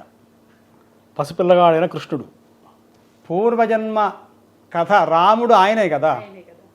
ఆయన ఆ కథ చెబుతుంటే ఈయన నిద్రపోతున్నవాడు కాస్త దిగ్గున లేచి, ఆయన నిజంగా ఇప్పుడే సీతామ్మవారిని ఎత్తుకోపోయినాడు, లక్ష్మణ ఎక్కడ ధనుస్సు అన్నాడట. అది విన్న యశోదాదేవి ఆశ్చర్యపడిందట. ఎందుకు మా అబ్బాయి ఎందుకు ఇట్లా అంటే, లక్ష్మణ ధనుస్సు అందుకో వాడిని చంపుదామన్నాడట రావణాసురుణ్ణి. అంటే అంత చమత్కారం. పూర్వజన్మ స్మృతి ఉంటుందా అంటే ఎప్పుడు ఉంటుందండి అంటే మీకు జ్ఞానం ఎప్పుడు కలుగుతుందండి అంటే మీరు ఇందాక అడిగారు. అంటే గర్భస్థ శిశువు భగవంతుడిని ఎలా స్మరిస్తాడు, ఎట్లా ధ్యానం చేస్తాడు అంటే అంటే ఏమి తెలియనప్పుడే అన్నీ తెలుస్తాయి. నీకు తెలుసు అనుకున్నప్పుడే ఏం తెలియదు. ఇవాళ నాకు అన్నీ తెలుసు అని అనుకుంటున్నామో వాడికి ఏమి తెలియదు. అనుకుంటున్నాడు తెలుసని, కాబట్టి ఏం తెలియదు. నాకు ఏమీ అన్నీ తెలిసినప్పటికీ కూడా నాకు తెలిసింది కొద్దిగే అని అనుకోండి, వాడిని సర్వజ్ఞుడు అంటారు, దండం పెడతారు. కాబట్టి ఆ స్థితి ఎవరికి ఉంది ఇవాళ అంటే శిశువుకు ఉంది. శిశువుకి మీరు గొప్ప అని నేను గొప్ప అనేటువంటిది శిశువుకి లేదు. ఇది అగ్ని, ఇది నీళ్లు, ఇది భూమి, ఇది వాయువు అనేటువంటి స్పర్శ వాడికి తెలియదు. అంటే ఏమిటి అర్థం? అన్నీ నేనే అయి ఉన్నాను. అదేగా దేవుడు అంటే. దేవుడు అగ్ని అవుతాడు, దేవుడు వాయువు అవుతాడు, దేవుడు నిప్పు అవుతాడు, నీళ్ళు అవుతాడు. ప్రహ్లాదుడు అన్నీ నేనే అయి ఉన్నప్పుడు వాడే అంత. కాబట్టి వాడే అంత అయి ఉన్నాడు. సర్వము తానైన వాడెవ్వడు వాని గర్భస్థ శిశువుకి ఏమి తెలియదు కాబట్టి వాడితోనే అంత అమాయకంగా ఉన్నాడు. కాబట్టి వాడికి నేను నీకున్నాను రా అంటాడు దేవుడు. నేను నీతో ఉన్నా కాబట్టి వాడికి ఏ భాష వచ్చు? అక్షరం వచ్చా? మాట్లాడగలడా? పోని వినగలడా? అంటే వాడే వినగలడు, వాడే మాట్లాడగలడు. వాడు అంటే అమ్మ అర్థం చేసుకుంటున్నా చేసుకో, వాడు ఏమైనా భాష ఉందా వాడికి? కనెక్షన్ ఉంది కదా. అదే కనెక్షన్ వాడికి భగవంతుడితో ఉంటుంది. కాబట్టి శిశువుకి ఎప్పుడైతే ఈ భూమి మీద మాయ, ఈ నీళ్లు నాది నాది నాది అనిపిస్తుంటారు మన వాళ్ళు. ఈ చొక్కా ఏమిట్రా అంటే నాది, ఈ పెన్ ఎవరిది అంటే నాది అనిపిస్తాడు కదా. ఆ నాది అనేదే మమకారం. మమ అంటే నాది. ఈ మమకారం అనేటి ఎప్పుడైతే ఒక బీజం పడిందో దేవుడు మాయమవుతాడు, కనిపించడు వాడికి. మళ్ళీ ఎప్పుడు కనిపిస్తాడండి తెలుసా? మళ్ళీ వాడు గర్భస్థ శిశువు ఉన్నప్పుడు పళ్ళు ఉండవు వాడికి. ఈ పళ్ళన్నీ ఊడిపోవాలి, ఈ జుట్టంతా ఊడిపోవాలి. మళ్ళీ మానవుడు ఇంతెత్తు పెరిగిన వాడు కాస్త నిజంగా 100 ఏళ్ళు 120 ఏళ్ళు బతికితే వాడు చిన్న శిశువు అయిపోతాడు. మళ్ళీ అప్పుడు వస్తాను రా అబ్బాయి, మళ్ళీ మాట్లాడుతా అంటాడు. అందువల్ల ఆ స్థితికి పోయినప్పుడు మళ్ళీ వాళ్ళతో భగవంతుడు మాట్లాడుతుంటాడు. మనం వదిలేస్తారు. నానా నానా అమ్మ అమ్మ అంటే వీడు మనం చూడు ఈ జీవుడు. అంటే ఆ స్థితికి అంటే నువ్వన్నీ ప్రపంచాన్ని వదిలేయి నేను నీకు దగ్గర అవుతా, ప్రపంచాన్ని దగ్గర పట్టుకో నేను నీకు దూరం అవుతా. కొంతమంది పెద్దవాళ్ళు ఏజ్ ఎక్కువగా వచ్చినప్పుడు చిన్నపిల్లల్లాగా అవుతారు కదా, వాళ్ళతో దేవుడు మాట్లాడతాడు. వాళ్ళకంటే లౌకికం అనేటువంటిది లేదు. లౌకికం అంటే ఇది. లౌకికం అంటే మీరు వస్తే మీతో మాట్లాడడం, వాళ్ళు వస్తే వాళ్ళతో, ఇది లౌకిక. ఇది కాదు లౌకికం. లౌకికం అంటే ఏమంటే లోకానికి సంబంధించింది, లోకానికి సంబంధించిన జ్ఞానం ఉంటే ఆధ్యాత్మికం రాదు. ఆధ్యాత్మిక జ్ఞానం ఉంటే ఇది పట్టదు, లోకం పట్టదు. అంతే తేడా. అది పట్టని వాళ్ళు ఎవరు అంటే శిశువు. కాబట్టి మనం ఎప్పుడు ఎలా ఉండాలండి అంటే శిశువులాగా ఉండాలి. భగవంతుడి దగ్గర శిశువులాగా ఉండాలి. అంటే ఏమి తెలిసినా కూడా పెద్దవాళ్ళ దగ్గరికి ఎలా ఉండాలండి అంటే నాకేం తెలియదు అన్న ఉంటే అన్ని జ్ఞానం కలుగుతుంది. దీనికి చిన్న ఉదాహరణ చెప్తాను, అంటే చాలా ఎక్కువ మాట్లాడుతున్నానేమో. శంకర భగవత్పాదుల వారికి 4 శిష్యులు ఉన్నారు. 3 వేదం చెప్తున్నారు గురువుగారు. ఒక శిష్యుడు మనకి ఏం చెప్పారండి అంటే నాయన నేను వేసుకున్న ఈ బట్టలు నువ్వు ఉతుకు, నేను కూర్చునే ఆసనం తుడిచిపెట్టు, నేను చేసుకునేటువంటి సంధ్యావందన పాత్రలను శుభ్రంగా తోమిపెట్టు, నా సేవ తప్ప నీకు ఇంకోటి లేదన్నారు. అందరికేమో ఆయన వేదం చెప్తున్నారు, పాఠం శాస్త్రం అధ్యయనం చెప్తున్నారు. వీడు అనుకున్నాడు ఒకసారి అసలు నా పరిస్థితి ఏంటి? వాళ్ళకేమో ఒకళ్ళకేమో ఇదొచ్చు, ఒకళ్ళకి బ్రహ్మసూత్రాలు వచ్చు, ఒకళ్ళకి ఉపనిషత్తులు వచ్చు, ఒకళ్ళకి వేదం వచ్చు, ఇంకోటి శాఖ వచ్చు, నాకేమో ఏం చెప్పట్లేదు గురువుగారు అన్నారట. అట్లా నదిలో అవతల వెళుతూ ఆయన నది అవతల ఉన్నారు గురువుగారు. గురువుగారు ఏదో హఠాత్తున కింద పడ్డారు. ఈయన నదికి యువతలు ఉన్నారు కదా, గురువుగారిని కాపాడటమే, ఆయన సేవ చేయటమే ఈయన ధర్మం. మామూలు నది దాటాలంటే ఎట్లా వెళ్ళాలి? ఏదైనా పడవ ఎక్కాలి, ఒక తెడ్డో లేదంటే ఈదుకుంటూ కనీసం ఎట్టి పరిస్థితి దూకన్నా వెళ్ళాలి కదా, ఈతన కొట్టాలి, ఏదో ఉండాలి కదా. ఈయన ఏం చేశాడండి అంటే ఆయన గుర్తు రాలే, ఆయన మొత్తానికి నేను గురువు గారి దగ్గర వెళ్ళిపోవాలి అని నది మీద పరిగెత్తాడు. ఆయన పరిగెత్తిన అడుగడుక్కి ఒక పద్మం మొలిచి ఆ పద్మం మీద కాలు పెట్టి ఆయన గురువుగారిని చేరాడు. అది తెలియలే ఆయనకి. చేరిన తర్వాత తెలిసింది. గురువుగారిని పట్టుకున్నారు, గురువుగారు లేపారు. గురువుగారు లేచారు, నాయన చాలా సంతోషం రా అన్నాడు. అప్పుడు ఈయన ఎట్లొచ్చావురా, ఎట్లొచ్చావురా, అక్కడున్నావు నువ్వు అన్నాడట. ఎట్టొచ్చావురా అంటే నాకు చేది గురువుగారు చేసా అన్నాడట. అంటే గురువు మహత్యం. అన్ని వాళ్ళు చదువుకున్న వాళ్ళేమో నీళ్ళలో మునిగి వాళ్ళు కూడా వచ్చారు పాపం గురువుగారిని కాపాడదామని. ఒక నీళ్ళలో మునిగిపోయినాడు, ఒకడు పడవెక్కడ అనుకుంటాడు ఇంకోడు. కానీ వీడు మనకి ఏం చేశాడు? వాళ్ళకి ఒకటే ఆలోచన, గురువు గారికి సేవ చేయాలి, గురువు గారి కింద పడ్డారు, నేను లేపాలండి. కాబట్టి దీనివల్ల ఏమర్థమవుతుంది మనకి అంటే, ఆ గురు భక్తి అంటే అమాయకత్వం అనేటువంటి స్థితి ఎప్పుడైతే మనకు కలుగుతుందో, అంటే శిశుత్వ భావన. ఇంత ఇల్లు ఉండక్కర్లే, ఎంత జాగా ఉందండి లోపల శిశువుకి. జానడు, ఆ జానడు స్థలంలో ఉన్నాడు అంటే నీ జాగా అంతే. ఎంత పెద్ద మానవుడైనా 6 అడుగులే పెట్టేది స్థలం. కాబట్టి అసలు స్వరూపం ఏంటి అని తెలుసుకుంటే అసలు ఇదంతా మాయ కాదు, జగన్ మిథ్య బ్రహ్మైవ సత్యం. జగత్తు మొత్తం మాయ. ఈ మాయలోంచి ఎప్పుడు వెళ్ళిపోవాలా అని చూస్తుంటాడట. అది బ్రహ్మజ్ఞాని. అందువల్ల బ్రహ్మజ్ఞాని లోకంలో కలిసి ఉండడు, లోకానికి దూరంగా ఉంటాడు, లోకం వాడిని చేరదు, వాడెక్కడో దూరంగా ఉంటాడు. కాబట్టి శిశుత్వంగా అందరూ అనుకుంటారు, అందరం ఏమనుకుంటామంటే, అబ్బా ఆ బాల్యమే చాలా గొప్పదండి. చిన్న వయసులో మేము అమ్మ వాళ్ళు మనం టేక్ కేర్ చేసేవాళ్ళు, మనకు పలకిచ్చేవాళ్ళు, పుస్తకాలు పెట్టేవాళ్ళు, మనం సర్దేవాళ్ళు, అన్నం కలిపి పెట్టేవాళ్ళు, మనం నిద్రపుచ్చేవాళ్ళు, మన బట్టలు వాళ్ళు ఉతికేవాళ్ళు. ఆ జీవనం మళ్ళీ వస్తుందండి అంటే అది అమృతం అనిపిస్తుంది. కాబట్టి బాల్యం అనేది చాలా అద్భుతమైనటువంటి ఒక మానవుడి జీవితంలో ఒక పరిమిత కాలం. అది మళ్ళీ రాదు. అందరూ దాన్నే కోరుకుంటారు. మళ్ళీ అట్లా అయిపోతే బాగుండు, నేను చిన్నగుంటే బాగుండు, పసిపిల్లలాగుంటే బాగుండు అనుకుంటాను తప్ప అది మళ్ళీ రాదు. మళ్ళీ ఎప్పుడు వస్తుంది? మళ్ళీ ఇంకో జన్మకు వస్తుంది. కాబట్టి మనం జ్ఞానం కలిగిన వాళ్ళు ఏం కోరుకోవాలంటే, ఇక నాకు ఈ జన్మ వద్దు, చాలు, చూసేసా మొత్తం, ఇక్కడ నాకు మళ్ళీ నీ దగ్గరే ఉంచుకొని అక్కడే మళ్ళీ జన్మ రాకుండా ఉండేటువంటి స్థితికి తీసుకెళ్ళవయ్యా అని జీవుడు ప్రార్థిస్తాడు. గర్భంలో ఉన్న జీవుడు. ఇప్పుడు మీకు చెప్పింది దేనికండి అంటే ప్రశ్న అక్కడి నుంచే ఉంది. ఈ గర్భంలో ఉన్నటువంటి జీవుడు ఏమని ప్రార్థిస్తాడంటే అబ్బా ఇక్కడ చాలా, ఒక పక్క మూత్రం, ఒక పక్క మలం, ఒక పక్క అవి అసలుకి దుర్గంధం, భరించలేనటువంటి వాసన, క్రిములు కుడుతుంటాయి.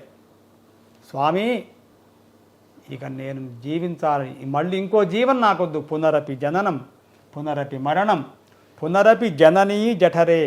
జనని అంటే తల్లి, తల్లి యొక్క కడుపులో మళ్ళీ పడేటువంటి స్థితి నాకు కలగజేకయ్యా అని ప్రార్థిస్తాడట. ప్రార్థిస్తాడా అంటే ప్రార్థిస్తాడు జీవుడు అని మనకు భాగవతం, ఇందాక గురువుగారు చెప్పినట్టు భాగవతం 3వ స్కంధంలో ఇప్పుడు నేను చెప్పిన మాటలు కూడా అన్నీ దాంట్లోవే. శిశువు గర్భంలో ఉన్నప్పుడు స్వామిని వేడుకుంటుంది, నాకు ఇంకా ఈ జన్మ వద్దు స్వామి, ఇక్కడితో నా జన్మకి మోక్షం కల్పించు అని చెప్పి, ఈ యాతన భరించలేక అని చెప్పి మీరు అన్నారు. అంటే కొంతమందికి గర్భస్రావాలు జరుగుతూ ఉంటాయి. అంటే మరి దానికి అర్థం ఇదేనా, లేకపోతే దీని వెనకాల ఇంకేదైనా ఆంతర్యం ఉందా అండి? సాధారణంగా చాలా అద్భుతం. అంటే లోకానికి అనుగుణంగా ప్రశ్న అడిగారు మీరు. అట్లా ప్రార్థించేటువంటి శిశువు అక్కడ తనువు చాలించడు, గర్భంలో తనువు చాలించడు. అది ప్రారబ్ధ కర్మవా లేదంటే ఇది ఇక్కడ ఈ యొక్క తల్లి యొక్క మానసికమైనటువంటి స్థితి బట్టి జీవుడు ఉంటాడట. కాబట్టి లౌకికమైనటువంటి ఏదైతే అందవలసినటువంటి ఔషధం అనేది అందకుండా ఉందో, లేదా సరైనటువంటి పోషణ లేదో, వాళ్ళు మాత్రమే గతిస్తారు. మిగతా ఏదైతే ఈ ప్రార్థించే శిశువు ఉన్నాడు చూసారా, వాడు కంపల్సరీ బయటికి వస్తాడు. బయటికి వచ్చి జ్ఞానాన్ని పొంది పరమాత్మని పొగడి పరమాత్మను నోరారా స్తుతించి ఈ జీవనాన్ని నుంచి వాడు గట్టెక్కుతాడు. అట్లా ఎవరండి అంటే ఇప్పుడు వాళ్ళు వివాహం చేసుకోరు. మనకు శంకరాచార్య స్వామి యతీంద్రులు ఉన్నారు, రామానుజాచార్య స్వామి వారు ఉన్నారు, వివేకానంద స్వామి ఉన్నాడు, అనేక మంది సిద్ధ పురుషులు ఉన్నారు మనకు భారతదేశంలో. ఘోర అఘోర నాగా సాధువులు ఉన్నారు. వీళ్ళందరూ ఎట్లొచ్చారు? వీళ్ళందరూ ఎందుకంటే ఇప్పుడు కుంభమేళా చేసామనుకంటే చాలామంది వస్తారు. వాళ్ళు ఎక్కడి నుంచి వస్తారో, ఎక్కడికి వెళ్తారో, వాళ్ళు ఏం తింటారో ఎవరికి ఏం తెలియదు. సరే పట్టదు, వాన పట్టదు, వేడి పట్టదు, వాళ్ళకి ఏది వాళ్ళకి అన్ని వశమే. వాళ్ళకి వేడి అనేది లేదు, చలి అనేది లేదు. మేము మానస సరోవరం వెళ్ళినప్పుడు అక్కడ -డిగ్రీల్లో ఉంటుంది. సిద్ధ పురుషులు అక్కడ మేము చూసాం. కైలాస పర్వత ఇప్పటికి ఉన్నారు వాళ్ళు. ఇప్పటికి ఉన్నారా అనే ప్రశ్న ఎందుకు వస్తుందండి అంటే ఒక చిన్న మాట. మా తాతగారు 60 లడ్డూలు తిన్నారు నిజంగా. కానీ మేము చూడలే, మా నాన్నగారు చెప్పారు, మేము విన్నాం. ఇప్పుడు మీరు వింటున్నారు. కానీ ఎవరైనా 60 లడ్డూలు తినగలరా అని ఇవాళ మనం పోటీ పెట్టుకుంటే 60 లడ్డూలు ఎవరు తినలేడు. 60 లడ్డూలు కేవలంగా ఆ లడ్డూలు తినడం కాదు, అన్నం తిన్న తర్వాత 60 లడ్డూలు. ఎట్లా సాధ్యపడిందండి అంటే ఇవాళ మనం అది మనకు ఆశ్చర్యకరంగా ఉంది కదమ్మా. అయితే సరే 60 లడ్డూలు తీసేద్దాం, 30 లడ్డూలు అనుకుందాం. 30 లడ్డూలను తినగలమా? నేను చూసా, నేను తినవాళ్ళని నేను చూశాను.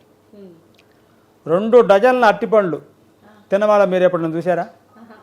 చూడలే, మేము చూసాం. అంటే ఇప్పుడు దీన్ని బట్టి ఎందుకు చెప్పానండి అంటే మీరు చూడకపోతే మీరు నమ్మలేరు కదా. అంటే లోకం సమాజం ఏమైందంటే నేను చూడలే కదా అని అందరు అంటారు. నేను చూడండి నేను నమ్మను అనేది నిజమా? మీ తాతగారిని మీరు చూసారా? మీ ముత్తాతగారు మీరు చూసారా? లేరన్నా అనుకో, నేను ఆయన లేరండి అన్నాను. ఆయన ఆ పర్సనే లేడు. లేడంటే మరి నాకు మీకు కనిపించట్లేగా. నాకు మీ ముత్తాత గారు నాకు కనిపించట్లే. కాబట్టి ఆయన లేడంటే ఆ వ్యక్తే లేడు అన్నా అనుకోండి. ఆ వ్యక్తి లేకపోతే మీ తాతగారు లేరు, మీ తాతగారు లేకపోతే మీ నాన్నగారు లేరు, మీ నాన్నగారు లేకపోతే మీరు లేరు. అంటే ఆయన ఉన్నాడు కదా, నాకు కనిపించట్లే కదా. అంటే ఆ ప్రశ్నకు అర్థం లేదు కదా. అంటే నీకు కనిపించకపోతే లేదనేటువంటిది లేదు. అంటే నీకు కనిపించకుండా ఉండేటువంటివి బోల్డ్ ఉన్నాయి. అట్లనే ఈ సిద్ధ పురుషులు ఉన్నారా అండి అంటే మనకు కనిపించనంత మాత్రం చేత లేరని డిక్లేర్ చేయలేము. అంటే మీరు ఇచ్చిన వివరణ బాగుంది. నేను అడిగిన ఉద్దేశము నాలాగా డౌట్ వచ్చిన నేను చెప్తాను. అంటే సమాజం కోసమే చాలా, అంటే మిమ్మల్ని ఉద్దేశించి సమాజం కోసమే. అంటే మన కంటికి కనిపించినంత మాత్రాన లేదు అని అనడానికి వీల్లేదు. గాలి ఉంది, ఆక్సిజన్. ఇప్పుడు నాకు చూపించండి అంటే ఎట్లా చూపిస్తాం మనం? అసాధ్యం కదా. కానీ మనం జీవిస్తున్నాం, మనం శ్వాస తీసుకుంటున్నాము కాబట్టి ఆక్సిజన్ ఉంది అని చెప్పాలి కదా. కాబట్టి అంటే దీన్ని బట్టి పరమాత్మ సర్వవ్యాపి, ఆయన యొక్క సిద్ధులు మహిమలు అనేక రూపాల్లో అనేక విధానాలుగా, కొన్ని చోట్ల పుట్టలుగా, కొన్ని చోట్ల గుట్టలుగా, కొన్ని చోట్ల చెట్లుగా, కొన్ని చోట్ల మనుషులుగా, కొన్ని చోట్ల ఆవులుగా, గిరులు జరులు అనేక రూపాల్లో ఆయన మహిమ అలా అలా ప్రకటీకృతం అవుతుందిగా, మనం గుర్తించట్లే. ఈ ఫ్యాన్ కూడా పరమాత్మే, అది తిరగబట్టి గాలి వస్తుంది ఇక్కడ. ఆ లైటు పరమాత్మ, అది వెలుగుతున్నది. అంతటా ఉన్నటువంటి చైతన్యం అక్కడ కేంద్రీకృతం. ఆ వైర్లోంచి తీసుకున్న శక్తి వల్ల ఇది వెలుగుతుంది. శక్తి మరి ఇది వెలక్కపోతే ఆ వైర్లో దాంట్లో లోపల ఉండాలిగా, కనిపిస్తుందా? ఇక్కడ ప్రకటీకృతం అవుతుంది.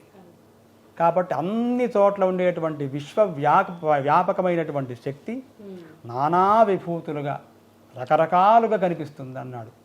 కాబట్టి ఇవి చాలా అద్భుతంగా గర్భంలో ఉండేటువంటి శిశువు ఇట్లా సర్వవ్యాపకమైనటువంటి పరమాత్మను స్తోత్రం చేస్తుంది అని మనకు భాగవతం చెప్పినప్పుడు మనం మీరు గమనించండి అమ్మా, నిజంగా నేను చెబుతాను, అందరూ గమనించాలి. గర్భంలో ఉండే శిశువు ఇట్లా దండం పెట్టుంటాడు. చూడండి ఫోటో మీరు గర్భంలో చూస్తే శిశువు ఎట్లుంటాడంటే అంటే వాడు శిరస్సు ఇక్కడ మోకాళ్ళను తాకుంటుంది. అది పెద్ద యోగముద్ర. అది ఆ యోగముద్రలో ఉంటాడు వాడు శిశువు. ఈ శిరస్సు ఇట్లా కాళ్ళకు పొట్టకు తగిలి ఉంటుంది ఇట్లా. మనం ఇప్పుడు ఎంత ప్రాక్టీస్ చేసినా ఆ యోగముద్ర మనకు రాదు ఏమండి. కాబట్టి ఆ శిశువు ఉండేటువంటి యోగముద్రలో యోగాసనంలో ఉంటాడు శిశువు. ఇట్లా శిరస్సు కాళ్ళు ఇట్లా ఇట్లా ఇట్లా ఇట్లా వంగిపోయి ఉంటాయి ఇట్లా.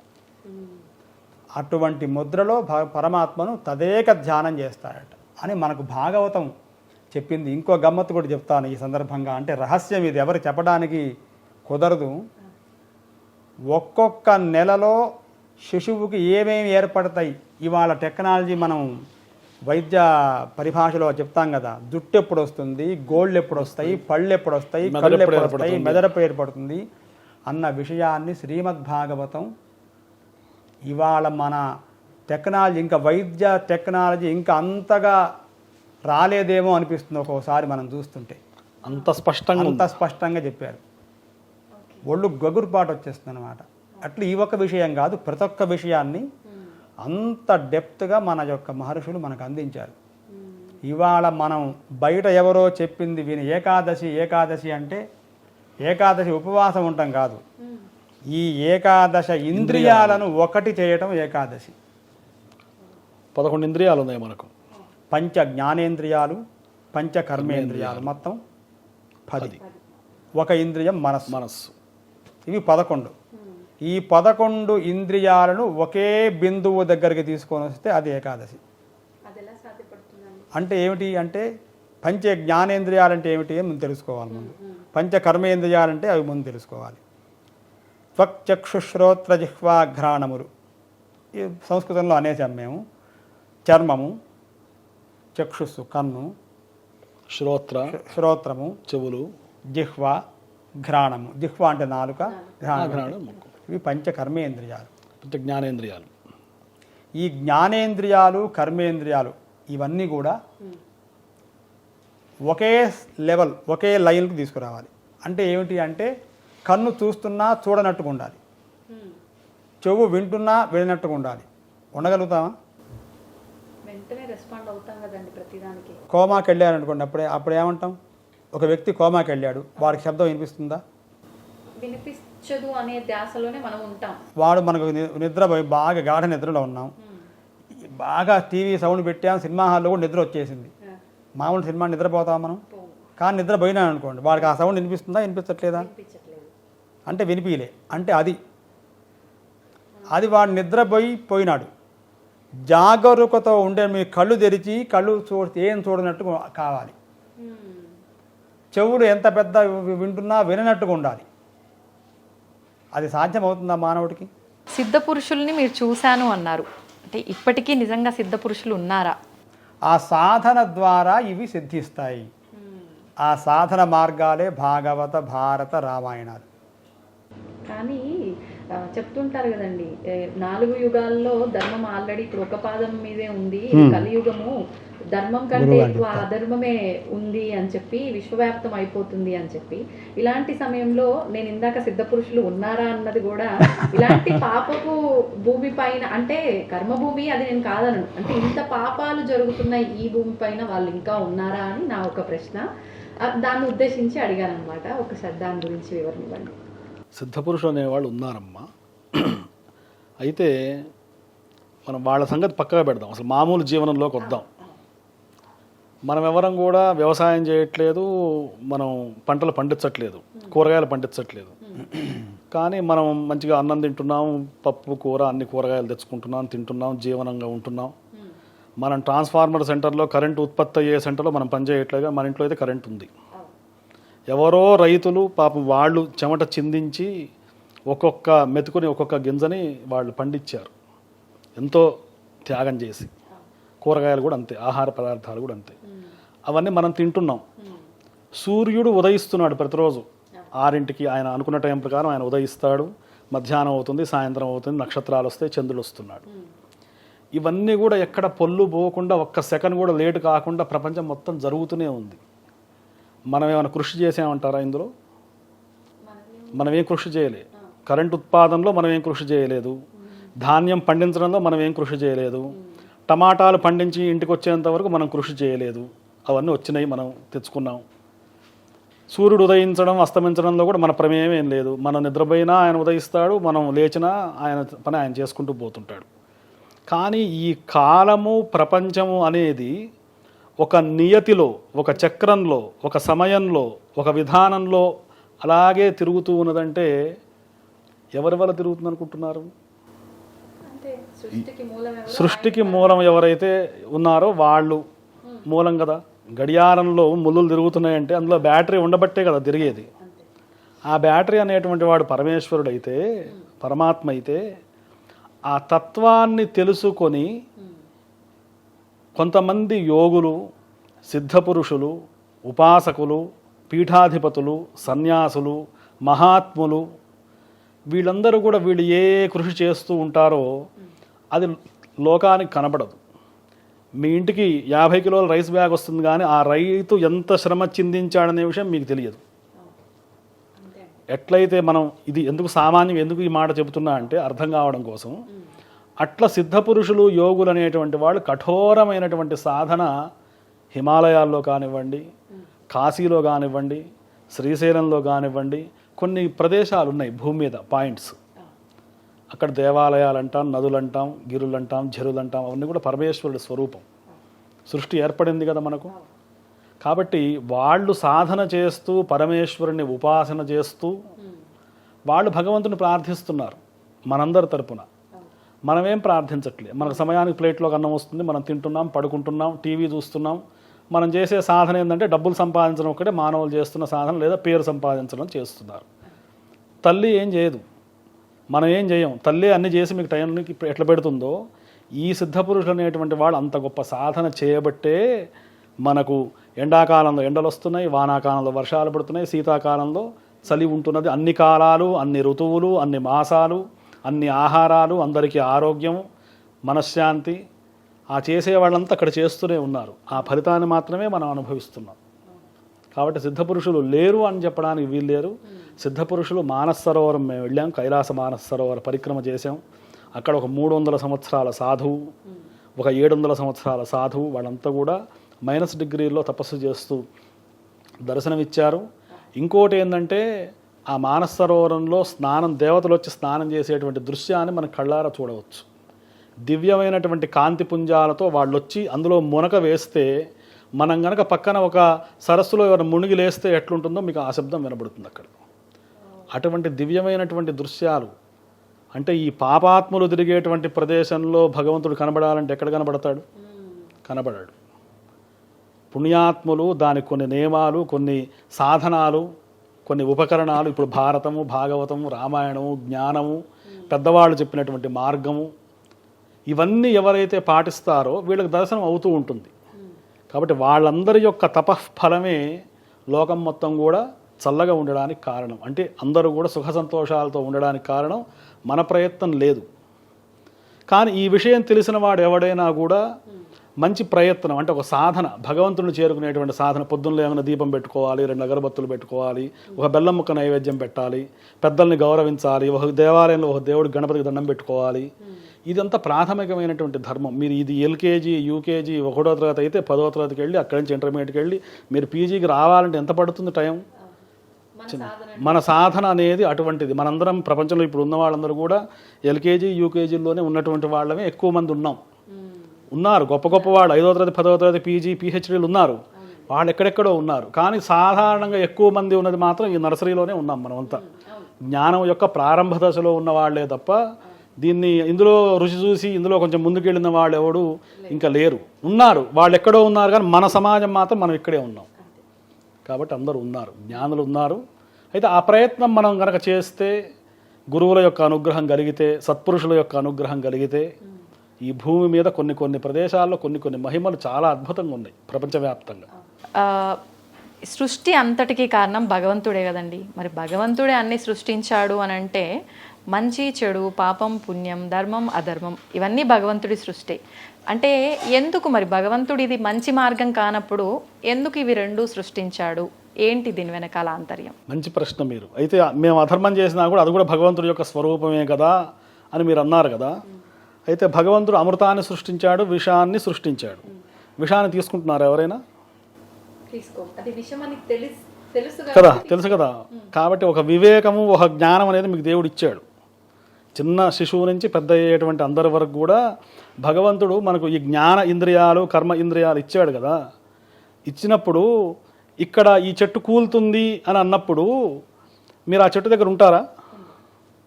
ఇప్పుడు నేను నాలో భగవంతుడు ఉన్నాడు, ఈ ఏనుగులో పాములో కూడా భగవంతుడు ఉన్నాడు అన్నాను అనుకోండి, పుట్ట దగ్గర మీరు చాపేసుకొని పడుకోగలుగుతారా? ఒక ఏనుగట మీదకి వచ్చింది ఒక అతని మీదకి, ఆయన ఇట్టే నిలబడ్డాట. నిలబడితే ఫ్యాట్ను కొట్టింది, వెళ్ళిపోయింది. ఏందిరా అట్లా నిలబడ్డావు, ఏనుగు వస్తే తప్పుకోవాలని తెలుసు అంటే, నాలో భగవంతుడు అందులో భగవంతుడు ఒకటే కదండి గురువుగారు, అందుకే నేను ఎదురు నిలబడ్డా అన్నట్ట. కానీ నీలో భగవంతుడి శక్తి ఎంతుంది, ఏనుగులో భగవంతుడి శక్తి ఎంతుంది. భగవంతుడు అనేవాడు నీకు ఒక వివేకాన్ని, విజ్ఞానాన్ని, జ్ఞానాన్ని ఇచ్చాడు.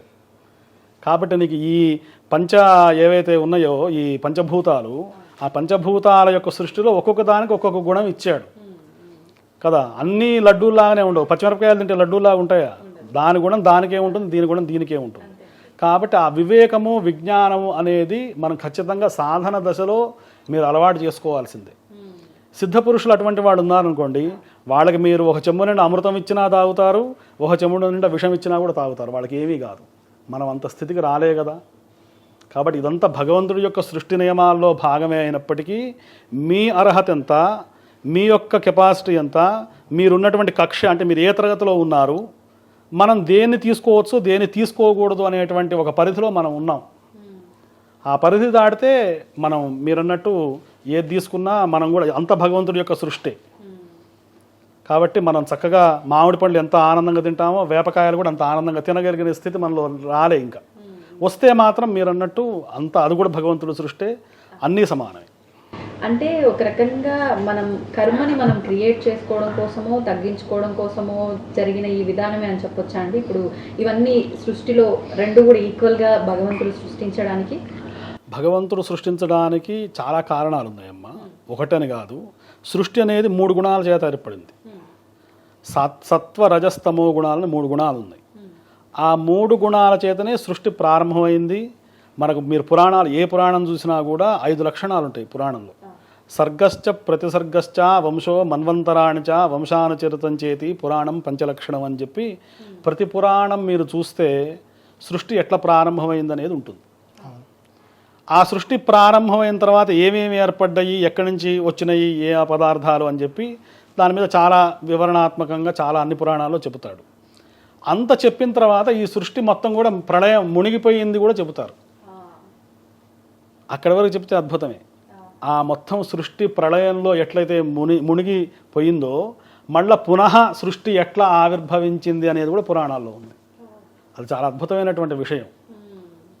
కాబట్టి షడ్భావ వికారాహ భవంతి అని చెప్పి నిరుక్త శాస్త్రంలో చెబుతారు.